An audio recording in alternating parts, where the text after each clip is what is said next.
오늘은 누가복음 1장 26절 이하의 말씀으로 말씀대로 내게 이루어지이다. 예수 그리스도를 잉태할 것을 예언받은 마리아가 고백한 구절을 제목으로 잡았습니다. 오늘 본문의 말씀에 다른 제목을 하나 달면 성탄절 준비하기입니다. 하나님의 계획, 하나님의 역사 가운데 성경을 보면 하나님께서 첫 번째 예수 그리스도의 탄생의 성탄절을 준비하셨음을 곳곳에서 보게 됩니다. 무더운 여름날 계절도 맞지 않는데 갑자기 생뚱맞은 성탄절 얘기인가, 이렇게 생각하실 분이 혹시 있을지 모르겠어요.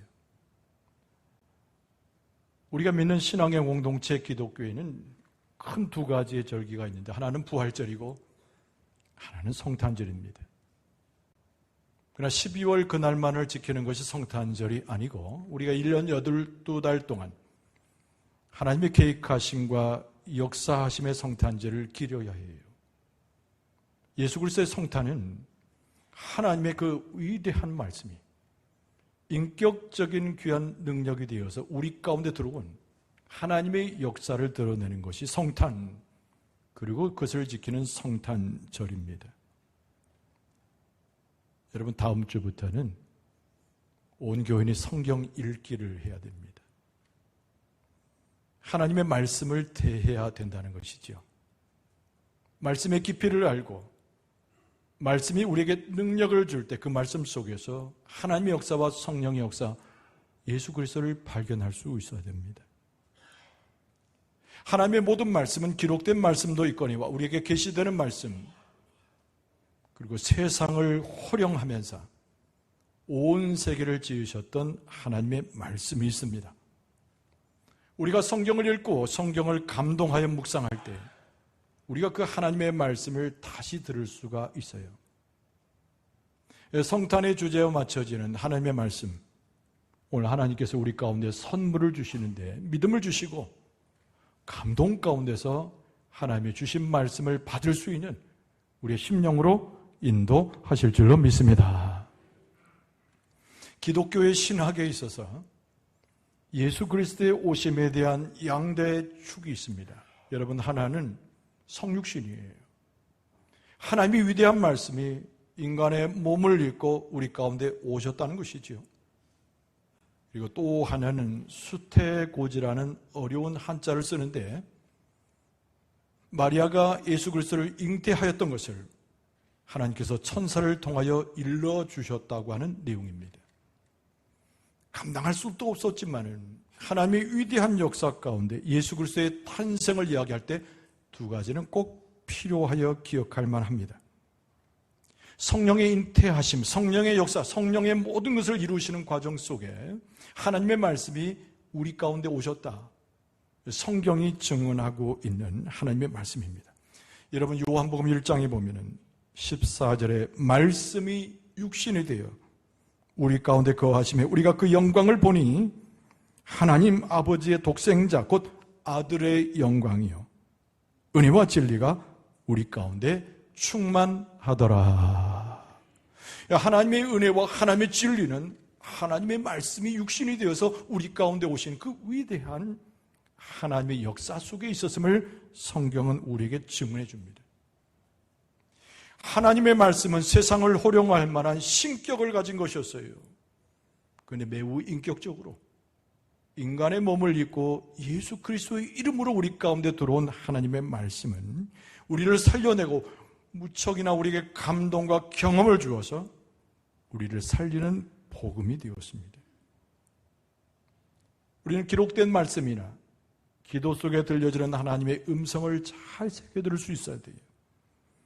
예수 그리스도의 성품을 담는 것은 하나님의 말씀을 모시는 것입니다. 하나님의 말씀 가운데서 내 삶을 변화시키고, 그리고 그 복음, 하나님의 말씀을 살아내는 것, 그것을 우리는 신앙의 삶이라고 이야기합니다. 오늘 이 본문의 말씀을 통해서 하나님의 위대한 말씀을 만나며 하나님의 역사와 예수 그리스도의 십자가, 그리고 성령의 역사를 경험하는 여러분과 저의 모습이 될 수 있기를 주의 이름으로 축원합니다.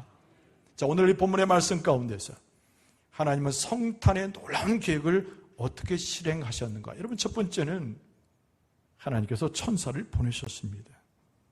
천사의 방문이 그것이죠.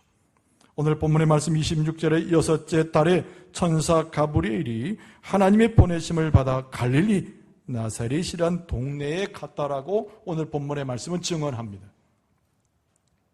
하나님의 말씀이 육신이 되어져서 생명의 예수 그리스도의 오신이 놀라운 역사. 이 모든 것들이 어떻게 시작됐다고요? 하나님이 가브리엘을 택하여 천사로 이 땅에 보내셨는데 갈릴리 나사렛으로 보내셨단 말씀입니다. 나사렛에는 한 처녀가 살았습니다. 우리가 잘 아는 대로 마리아이죠.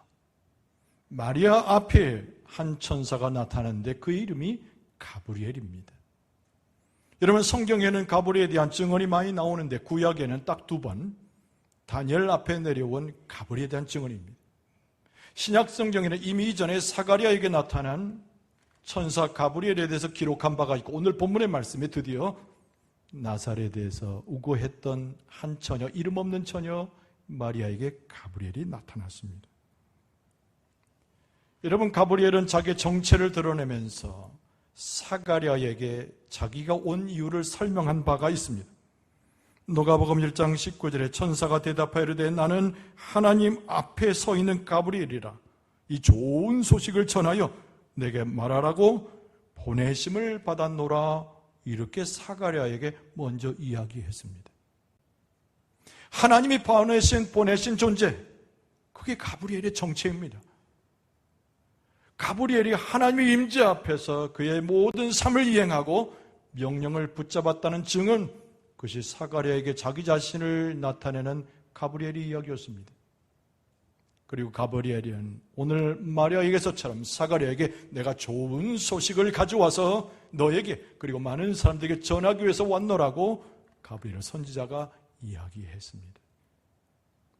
하나님의 임재 가운데서 보냄받은 가브리엘, 하나님이 위대한 역사를 그렇게 출발하고 있는데 오늘 이 시간에도 가브리엘 천사가 나타나는 것처럼 하나님의 음성이 들려지고 하나님의 임재를 경험케 하고 가장 좋은 소식, 하나님의 말씀이 우리 가운데 온다고 하는 위대한 역사가 우리 가운데 체험되고 보여지고 경험되게 될 줄로 믿습니다. 근데 오늘 본문의 말씀에 가브리엘이 왔던 장소가 어딘가요? 갈릴리 나사렛입니다. 여러분, 그 나사렛은 화려한 곳이 아닙니다. 큰 도시도 아니었습니다. 근데 가브리엘이 하나님의 명령을 받고 찾아온 장소는 나사렛입니다. 아무도 마음에 두지 않았던 장소입니다.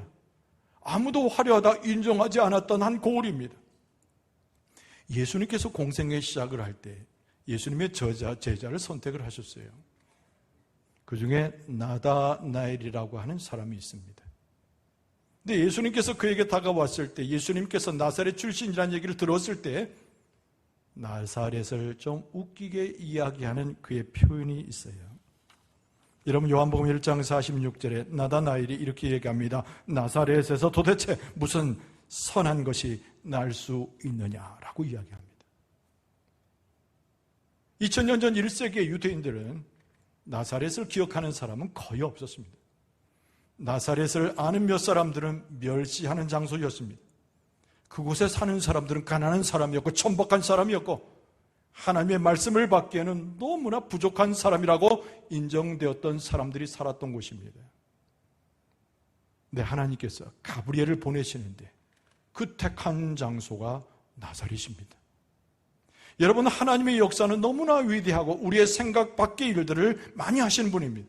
우리가 마음에 두고 화려하고 좋다고 여겨진 것을 그냥 지나가시는 하나님이에요. 근데 우리가 멸시하고 별로 생각하지 않은 것들을 소중히 오히려 여기신 분이 하나님이십니다. 여러분, 우리의 삶은 화려하지 않아요. 우리의 삶은 하나님 보시기에도 사람 보기에도 드러낼 것이 없어요. 그런데 하나님께서 가브리엘 천사를 나사렛에 보낸 것처럼 오늘 우리의 심령에, 우리의 삶에 가브리엘을 보내셔서 하나님의 놀라운 은혜를 선포해 주시는 줄로 믿습니다. 근데 오늘 본문의 말씀에 보면 요셉도 그러하거니와 마리아가 다윗의 후손이라고 애써서 기록하고 있습니다. 그러니까 예수 그리스도의 탄생은 무엇을 전제로 합니까? 양아버지인 요셉이나 친어머니는 마리아나 똑같이 마리아, 이 요셉, 야곱의 다윗의 후손들이었기 때문에 예수님도 당연히 다윗의 후손이 되어줄 수 있는 것이지요. 메시아의 놀라운 통치를 이미 예견하는 말씀이 요셉과 마리아가 다윗의 후손이라고 하는 거예요. 여러분, 우리의 신분은 어디십니까? 우리의 이름을 이야기할 수 있고 영광 출신이네 아니면 어디가 내 고향이네 말할 수 있지만 우리의 공통된 출신, 우리의 지는 바로 영적 이스라엘, 영적 하나님의 나라, 그것이 우리의 출신지요 우리가 속한 하나님의 백성의 나라인 줄로 믿습니다. 가브리엘이 찾아갔던 곳이 요셉과 마리아, 다윗의 후손이었음을 인정해 준 것처럼 오늘날 영적 이스라엘인 우리 가운데 찾아오신 분이 바로 하나님 보내신 가브리엘인데, 하나님께서 우리를 찾아오셔서 가브리엘을 통하여 말씀을 주심에 놀라운 은혜와 놀라운 복이 우리 가운데도 충만하게 될 줄로 믿습니다. 그런데 하나님의 위대한 은혜를 갑절이나 선포하는 장면입니다. 가브리엘 천사가 마리아에게 다가와서 이렇게 이야기했습니다. 오늘 본문의 말씀 28절에 보면은 그에게 들어가 이르되 은혜를 받은 자여 평안할지어다. 주께서 너와 함께 하시도다. 여러분 상상해 보세요. 가브리엘에 전하는 이 소식은 한낱 여인에 불과했던 마리아가 감당하기 어려운 일이었습니다. 마리아에게 필요한 것은 힘이 필요하고 하나님의 역사와 은혜가 필요합니다. 하나님의 말씀이 육신이 되어서 이 땅에 오는 놀라운 위대한 일들을 어떻게 한 여인에 불과한 마리아가 감당하겠습니까? 그래서 가브리엘을 통하여 하나님의 은혜를 선포하게 하고, 그 은혜의 내용은 다른 것이 아니라 하나님이 마리아와 함께하고 있다는 능력의 선포가 그 내용입니다. 여러분, 하나님께서는 오늘날도 예루살렘과 같고 이스라엘과 같고 다윗의 후손과도 같고, 그러나 여전히 미련하고 연약한 교회를 통해서도 하나님의 역사를 이루기를 원하시는데, 우리 가운데 하나님의 은혜로 충만케 하실 때 하나님의 능력과 권세로 우리를 보호하시겠다고 하는 하나님의 약속이 우리에게 주어지게 될 줄로 믿습니다. 이스라엘 백성들이 생각하는 자기 선조들의 최대의 업적은 출애굽입니다. 430년 동안 애굽에 종살이를 했어요. 하나님께서 당신의 백성을 잊어버리지 아니하시고 이스라엘 백성을 출애굽시키셨습니다. 광야에서 40년을 지난 다음에 이스라엘 백성들이 맞닥뜨렸던 곳은 하나님의 약속의 땅 가나안 땅이었습니다. 누가 지도자입니까? 여호수아였지요. 여호수아는 장군이었으나 마음 가운데 얼마나 긴장했겠습니까? 한 번도 들어가 보지 못한 땅, 하나님의 약속의 땅이지만은 수많은 백성들을 이끌고 가나안 땅에 들어가야 되는 여호수아의 마음이 얼마나 버겁고 힘들었겠습니까? 그때 모세가 설교로서 여호수아를 따둑거리며 이렇게 선포합니다. 신명기 31장 8절 말씀에 보면 여호와 그가 내 앞에서 가시며 너와 함께 하사 너를 떠나지 아니하시며 버리지 아니하시리니 너는 두려워하지 말라, 놀라지 말라. 이 말씀이 똑같이 하나님의 은혜 가운데 가브리엘 천사를 통하여 마리아에게 주어지고 있고, 2000년이 지나서 예수 그리스도의 현현과 하나님의 역사를 맛보기를 원하는 우리들에게도 동일하게 적용되고 있으니 하나님께서 우리 가운데 은혜를 주시고 하나님께서 우리 가운데 확신을 주시고 우리를 하나님 앞에 세울 때에 이스라엘 백성을 지키셨던 그 하나님이, 마리아를 인도하셨던 그 하나님이 우리와 동일하게 그 능력과 힘으로 우리를 이끌어 주시는 줄로 믿습니다. 오늘 이 본문의 말씀 가운데 깨달을 수 있는 두 번째 주제가 말씀이신 예수 그리스도예요. 성육신 하신 것이죠. 성육신한 말이 어렵습니까? 하나님의 자리에서 하나님께서 인간의 몸을 입고 오신 여기가 성육신입니다. 태초의 모든 세상을 쩌렁쩌렁하게 울렸던 그 하나님의 말씀이 죽은 자를 살리시고 새로 소송케 하셔서 하나님의 호흡을 드러내셨던 그 하나님의 말씀이 인격적으로 우리 가운데 들어온 것을 성육신이라고 합니다. 오늘 본문의 말씀 30절과 31절을 보면 천사가 말이되 마리아여 무서워하지 말라 네가 하나님께 은혜를 입었느니라. 보라 내가 잉태하여 아들을 낳으리니 그 이름을 예수라 하라. 지금 마리아에게 무엇이 주어지고 있느냐 아니에요.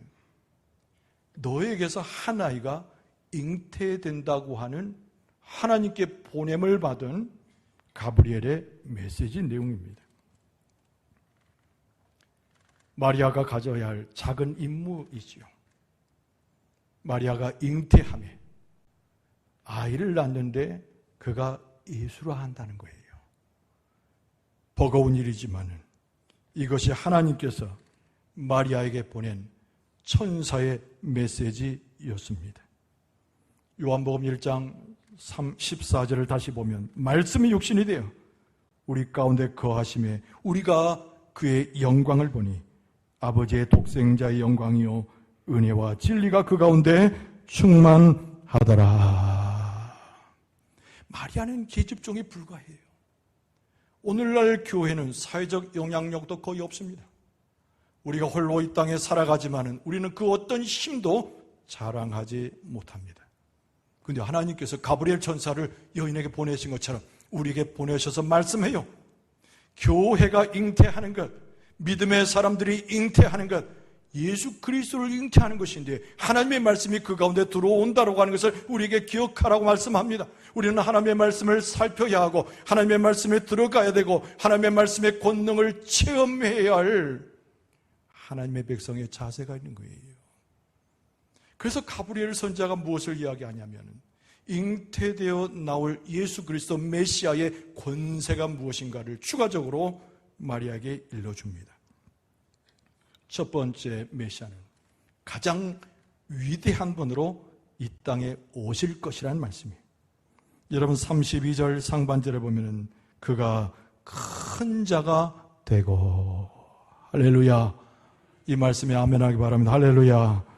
예수 그리스도께서 연약한 여인의 배에 잉태되어 나오시지만은 그러나 하나님의 위대한 말씀이기 때문에 모든 우주 만물을 창조하신 하나님의 말씀이기 때문에 능력의 근원이시고 전지전능한 하나님 그 당신이시기 때문에 가브리엘 선지자는 이야기하기를 그 아기 예수가 태어나서 세상에서 가장 큰 자, 위대한 자로 이 세상에 나오고 있음을 말씀합니다. 우리는 예수 그리스도를 믿는 자요, 예수 그리스도를 잉태한 마리아처럼 진정 하나님 앞에 예수 그리스도를 증거하는 자이니 위대한 예수 그리스도처럼 세상에 큰 자가 되고 큰 공동체로 하나님의 영적인 영향력을 끼치는 주의 백성으로 자리매김하게 될 줄로 믿습니다. 둘째로 예수 그리스도는 지극히 높으신 자의 아들이라 불릴 것이라는 거예요. 여러분 32절 중반절에 보면 지극히 높으신 이의 아들이라 일컬어질 것이요. 모든 성경 말씀과 모든 역사가 이야기하지만 예수 그리스도는 홀로도 위대한 분이지만 예수 그리스도는 정말 위대하고 찬송을 받으실 만한 하나님의 아들이심을 증언하고 있습니다. 성경 전반에 걸쳐뿐만 아니라 모든 역사 속에 하나님의 이름 중 하나가 예수님임을 우리에게 가르쳐 줍니다. 우리 가운데 계시는 예수님, 우리 가운데 계신 하나님의 말씀이 육신이 되어 우리 가운데 좌정하시는 메시아, 그분이야말로 하나님의 영광을 위해서 우리 가운데 역사하되 교회의 영광과 그리스도의 복음을 증거하는 자들의 영광을 위해서 예수 그리스도의 위대한 그의 역사가 나타나게 될 줄로 믿습니다. 여러분 세 번째로 가브리엘은 이 메시아 되신 예수님을 주 하나님께서 그 다윗의 왕자의 그 자리를 주어서 다스리게 하실 것이라고 말씀합니다. 여러분 32절 하반절에 주 하나님께서 그 조상 다윗의 왕위를 그에게 주시리니 그랬어요. 그러니까 아까 우리가 이야기한 대로 요셉과 마리아의 태생이 무엇입니까? 다윗의 후손들이거든요. 오늘도 우리의 다윗의 후손이요, 우리는 영적인 이스라엘이요, 하나님을 똑같이 경배하는 자로 있지 않습니까? 근데 가브리엘은 뭐라고 이야기하냐면 예수 그리스도를 세워서 그로 하여금 다윗의 왕자를 이어갈 자라고 말했습니다. 여러분, 다윗의 언약이 무엇입니까? 부요함입니다. 백성을 세우고 비록 작아 보여도 하나님의 권세 가운데서 드러나는 권력의 상징이 다윗의 왕자였어요. 그것이 언약이었습니다. 예수 그리스도께서 오셨을 때 다윗은 이 세상의 것으로 멈추고 말았지만은 예수 그리스도는 영원한 것이 되어서 예수 그리스도는 능력의 근원이 되어서 모든 세상을 변화시킬 만하고 하나님의 나라를 이 땅에 가져올 만한 진정한 왕으로 오신다는 거예요. 할렐루야. 그러니까 우리는 바로 예수 그리스도를 따라감으로 마리아처럼 약한 존재지만은 그는 하나님의 나라를 가져올 예수 그리스도를 섬길 수 있음을 말씀하는 겁니다. 그리고 그 나라는 너무나 영원할 것이라는 거예요. 33절에 영원히 야곱의 집을 왕으로 다스릴 것이며 그 나라가 무궁하리라. 도대체 우리는 세상에서 뭘 쫓아갑니까? 허영된 권세를 쫓아갑니까? 사람의 명예를 추구합니까? 사람이 가지고 있는 자랑거리를 찾아서 이것저것 헤매입니까? 가브리엘 천사를 통하여 하나님께서 마리아에게 일러주신 얘기는 세상 것과 달라 예수 그리스도의 권위와 그 세계는 너무나 무궁하고 영원한 것이라고 말씀하고 있는 줄로 믿습니다. 교회도 영원하고 주의 말씀도 영원하고 하나님의 권세도 영원하고 우리는 영생의 삶을 사는 자이기 때문에 하나님이 놀라우신 역사 가운데서 그 무궁한 영광과 은혜를 누려서 영생의 삶으로 하나님 앞에 영광을 돌리는 은혜의 삶을 살게 될 줄로 믿습니다. 예수 그리스도에 대한 위대한 선포를 가브리엘에게 들었던 마리아, 마음에 생겨납니다. 무엇이 생겨날까요? 하나님의 그 위대한 역사에 대한 믿음이 생겨나기 시작했습니다. 나사렛에 이름 없는 한 여인에 불과했습니다. 들렸던 얘기도 충격적인 이야기인데 아무도 그것을 받아들일 수 없는 상황에서 하나님께서 가브리엘 선사를 보내어 말씀하신 다음에 마리아의 마음에 생겨난 것이 무엇이라고요? 하나님의 선물인 믿음이 생겨나기 시작했습니다. 하나님께서도 우리에게도 하나님을 의지하고 그 말씀을 신뢰하는, 전적으로 신뢰하는 믿음을 허락해 주실 줄로 믿습니다. 마리아의 응답 이야기가 오늘 본문의 말씀의 뒷부분입니다. 두 가지로, 첫째는 모든 것이 불가능한 일이 아닙니까? 근데 마리아는 그 불가능한 것을 믿는 사람이 되었다는 거예요. 34절에 마리아가 천사에게 말하되 나는 남자를 알지 못하니 어찌 이 일이 있으리까? 의심하는 얘기가 아닙니다. 가브리엘 천사가 사가랴에게 나타났을 때는 사가랴는 의심했습니다. 그러나 오늘 본문의 말씀에 나온 이 가브리엘 천사가 마리아에게 나타났을 때는 마리아는 마음에 궁금증이 생겼습니다. 나는 작은 여인이고 아무것도 아니고, 근데 위대한 하나님의 말씀에 그 위대한 그것이 육신이 되어서 나의 잉태를 통하여 나타나다니. 그러나 믿음이 이미 들어간 마리아는 궁금했습니다. 내 힘이 아니고 내 능력이 아니고 내 출신 성분 때문이 아닌데 하나님께서는 이 일을 어떻게 가능하게 하실까? 궁금증이 생겼습니다. 그래서 묻는 거예요. 나는 남자를 알지 못하는데 내가 어떻게 잉태하며 하나님의 말씀이 우리 가운데 임하는 예수 그리스도의 탄생을 어떻게 감당할 수 있겠습니까? 어떻게 감당했을까요? 성령으로 잉태되어 성령의 역사로 성취된 줄로 믿습니다. 이게 믿음이에요. 세상 것만 바라보는 것이 믿음이겠습니까? 이치를 따라서 논리를 따라가는 것을 믿음이라 할 수 있겠습니까? 초월적인 것, 감당할 수 없는 것, 두려운 것, 불가능한 것을 이루시리라, 하나님이 이루시리라 믿는 것이죠. 그래서 사도 바울이 로마에 있는 교회에 편지했습니다. 우리의 믿음이 도대체 어디서 나오는가? 로마서 10장 17절. 그러므로 믿음은 들음에서 나며 들음은 그리스도의 말씀으로 말미암았느니라. 하나님의 말씀이 그리스도의 말씀이고 그리스도의 말씀이 성령의 말씀인데 우리 가운데 주어졌을 때 그것이 우리의 귀에 들려지고 우리의 심정에 오동치고 우리의 마음을, 가슴을 일으켜 세울 때 하나님께서 우리의 마음 가운데 강력한 믿음을 허락해 주시는 줄로 믿습니다. 이 마리아가 가졌던 두 번째 심정은 딴 것이 아니라 하나님의 뜻에 전적으로 순종하는 한 여인의 모습과 고백입니다. 여러분 38절에 마리아가 이르되 주의 여정연이 말씀대로 내게 이루어지리다. 할렐루야. 마리아의 이야기는 딱 두 편으로 나눠져요. 첫 번째는 나는 주의 여종입니다. 이 고백 하나에. 그리고 또 하나는 하나님의 말씀대로 내게 이루어지이다. 나는 주인이 아닙니다. 내 힘으로, 내 권세로, 지식으로 무엇을 할 수 있는 존재가 아닙니다. 나는 여종이든 남종이든 나는 주의 종일 뿐입니다. 모든 역사는 하나님의 계획하신 것이기에 하나님의 말씀대로 연약한 나를 통해서 내게 이루어지이다. 이게 하나님의 역사예요. 우리 교회가 장대합니까? 세상 가운데 자랑할 만한 것이 있습니까? 한 사람 한 사람의 삶이 그렇게 화려합니까? 우리가 권력을 가졌으면 얼마나 가졌고 부유함을 누렸으면 얼마나 누릴 수 있습니까? 작은 것에 불과하고 아무도 몰아주지 않는 한 귀퉁이에 있는 존재에 불과합니다. 그러나 우리의 믿음이 넣어져가고 하나님의 역사를 인정하게 될 때 하나님의 말씀이 계획하심이 교회를 통해서 믿는 자를 통해서 이루어지게 될 줄로 믿습니다. 이 간단한 두 개의 문장이 마리아로 하여금 하나님의 역사에 이끌림 받게 하고 하나님의 위대한 말씀이 인격적으로 육신이 되어 우리 가운데 나타난 구원의 역사로 나타났음을 기억해야 됩니다. 우리가 하나님의 말씀에 깊이 들어가야 돼요. 하나님의 그 말씀 속에 하나님을 우러러볼 수 있어야 돼요.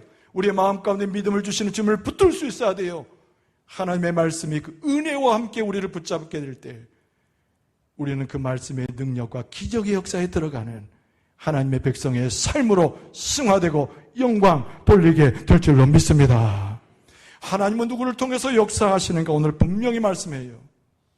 믿는 자를 통해서 역사하십니다. 화려한 자, 힘 있는 자를 통해서 역사하시는 것이 아니라 오히려 믿음이 아주 작아도 믿음 있는 자를 통해서 역사하시. 하나님의 말씀을 들을 수 있기를 바랍니다. 하나님의 말씀을 볼 수 있기를 바랍니다. 하나님의 말씀을 기억할 수 있기를 바랍니다. 말씀 속에 들어가게 될 때 하나님을 만나고 예수 그리스도의 십자가의 흔적을 경험하게 되고 성령의 능력을 체험할 수 있는 것입니다. 오늘 본문의 말씀에 나오는 마리아는 그 불가능한 상황을 이루어질 것으로 믿는 사람이었어요. 자신의 삶에 대해서 찾아오는 하나님을 거부하지 아니하고 순종하는 사람이 되었습니다. 불가능한 일이기 때문에 오히려 기적이 가능한 것입니다. 하나님의 말씀이 우리 가운데 와서 우리를 살리고 구원하셨듯이 여러분과 저를 통해서 하나님의 위대한 일들이 성취되게 될 줄로 믿습니다. 우리의 삶을 영적으로 성공으로 이끌게 하실 줄로 믿습니다. 다시 한번 주를 바라보고 말씀 속에 깊이 들어가서 주의 놀라운 일들을 성취하고 하나님 앞에 무한한 영광을 돌려드릴 수 있는 여러분과 저의 모습 되어줄 수 있기를 주의 이름으로 축원합니다.